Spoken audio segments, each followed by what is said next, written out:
Hello and welcome, this is Rooflemonger, and in this edition of Let's Learn Dragon Ball FighterZ, we're going to be talking about the Tiger Knee technique. Now, this is something I mentioned quite a bit in the Zamasu DLC guides, as it's a very powerful technique for him to be sure, for flight canceling and all that kind of stuff. And I had a lot of questions in the comments, you know, what is this, how does it work and all that, so we're just going to break it down. So we'll use Kid Buu as our example here, and we're going to turn on our inputs as well, actually. So first up, real quick, where does the name Tiger Knee come from? So this is a technique that is applicable to almost every single 2D fighter. It is not just a Dragon Ball thing. This goes all the way back to the original Street Fighter 2 with Sagat and his titular move, the Tiger Knee. Because in Street Fighter 2, the move ended in the up-forward motion. So we're using Kid Buu as an example because he actually has two completely different quarter circle forward and key blast moves. So on the ground, he does the Candy Beam. And if you jump in the air, he's going to do a Kamehameha.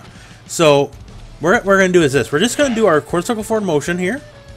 And instead of just ending with the button press, we're going to go quarter circle forward and hit up and then hit our button. So now what we did there is the aerial move while doing it very, very, very low to the ground. So we didn't have to jump then do it. We can basically do it right off the ground here, like a millimeter off the ground. And for certain moves, this is a huge deal, as you want the airborne version of the move, or perhaps the move is just airborne only, but you want to do it as low to the ground. You don't want to commit to the entire jump and then do the move, and that's why it's very applicable. So it does not have to be up forward, so if you're, depending on the move, depending on your situation, you know, it could be up back or just straight up here. So we'll do the same thing and then hit up back. So, and the same deal, works just as much the same way. So whatever is easiest for you, up, back, up, or up forward, as long as you end in the jumping motion. The memory of the input buffer will keep your original quarter circle forward input, or whatever the input is, depending on the game. And then as soon as you hit up, then you hit your button, and you're going to get the aerial version of the move as low to the ground as possible. So, to quickly go back to Zamasu, why this was such an applicable technique, and he probably gets the most out of this technique of any character in the game, is because of his flight. Because if you do his flight on the ground, because you can do it on the ground, he goes straight up into the air. So, when you do the move in the air, he's just wherever he is. So, when you use the Tiger Knee technique, you instead fly right there in place. And at which point you can go for his fly cancel gimmicks. So you can fly and then end your flight and then go for, like, you know, an overhead or low or whatever. And that's why it's super applicable. And he's not the only character this technique is really good. You probably well know by now I'm a Broly player. And this technique's super useful for him because he has his air grab. And as you see here, this move's got savage range. Like, it goes very far, right? So if you use the Tiger Knee technique, and, you know, don't screw it up. So you see right, when done correctly, it's done just right off the ground. This is a huge part of Broly's game plan, actually, because it's obviously an anti-air grab, but when people are jumping around, you can't just jump up and then do it. It's not going to work. This game is too fast-paced for that. But when you do it right off the ground like this, the move also has armored startup, because, you know, it's Broly, and it is a lot more applicable in many other situations to grab people.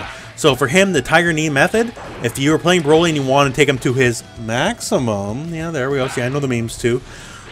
This is super applicable technique that you really need to learn for him, because this is a big part of his game plan.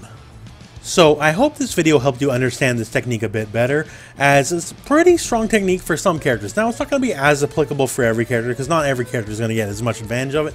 But just to give you one more example here, so say we switch over to Vegeta, right? You know, he has the multiple energy blasts here, and you know, you can do it in the air. So same deal here. If you do the Tiger Knee version, when you land, he's actually going to be very slight advantage on block versus the opponent. This is only if you do it basically as low to the ground as possible, because that way he lands as quick as possible while doing this. So it's just another way to use the Tiger Knee technique to its fullest potential. This is something you can't really do in the air because he's going to land way late, and then depending on where they block, it's even straight up punishable versus you having the advantage. So for one final time, just to reiterate, just do your motion and hit up, up forward, up back, whatever, just any jump direction and your button, and you'll basically perform the Tiger Knee technique as you'll be doing your move as low to the ground as possible. Not everyone gets the same use out of it as every other character. The ones we went over in this video are a bit more dramatically useful than some of the other characters, but still, the technique is applicable to basically everyone who has an aerial version of a move, and who knows what future DLC characters in the future, how well they can get use of this technique. Anyways, that concludes this video, so thank you very much for watching. I hope this video found you well. Go out and play some Dragon Ball.